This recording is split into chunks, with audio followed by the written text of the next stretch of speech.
A second wave of COVID-19 is upon us already, according to Quebec's Director of Public Health. Well, how can Quebecers try to limit the spread of the virus? I'm Annie Demount for the McGill University Health Center's MUHC TV. We have Dr. Vinh, who is an infectious disease specialist at the MUHC and a microbiologist, of course, joining us to talk about what can be done. So Dr. Vinh, let me ask you, first of all, what's most concerning about what you're seeing right now? So what's concerning for us is that we're seeing an increase in the number of cases. Not only are we seeing an increase in the number of cases, but those cases that are positive are now affecting the younger population. So we know that between 19 to 49 years of age, that's about 45% of the currently positive COVID cases.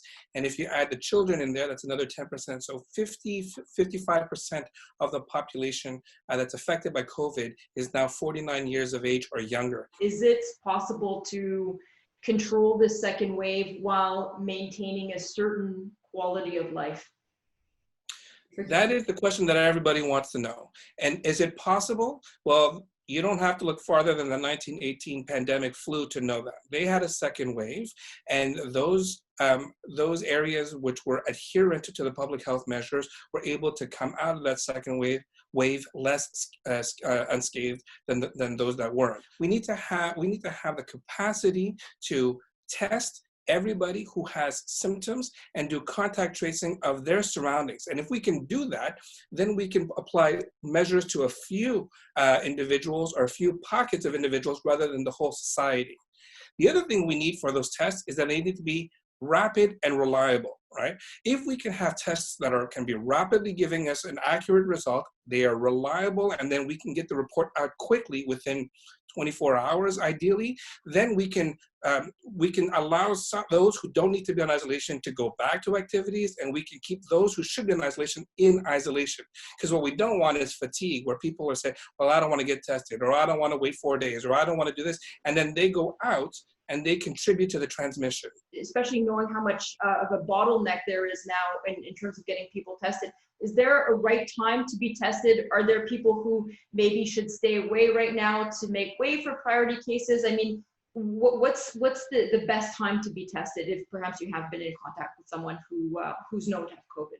So that's a great question, and unfortunately, there's not one single best answer.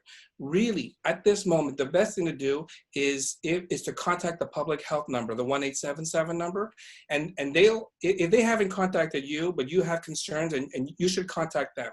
Because what you don't want is somebody who is, on the one hand, so overly anxious that they get testing when it's not necessary, and that contributes in its own way to the burden of the healthcare systems and the diagnostic labs. But on the other hand, you don't want somebody who should be tested and is dismissive about it and doesn't get tested and contributes to the transmission, which only perpetuates this vicious cycle. Ontario right now is announcing the biggest flu vaccination campaign in its history.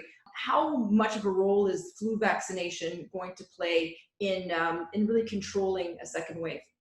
So the flu vaccine is going to be extremely important. It's going to be critical, really.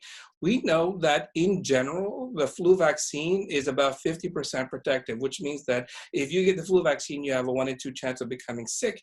And if you do become sick, you also have a 50% likelihood of being less sick than if you did not get the flu vaccine. So the flu vaccine is absolutely critical. It's critical every year, but there could not be a better year where it would be important. Because what you don't want come October or November is you have a fever and a cough, and we don't know if it's COVID or flu or some other respiratory virus. And if we could put everything in our favor to make sure that it's not an infection that can make us sick, we should take advantage of that. And the flu vaccine will do that. Okay, great. Thank you so much.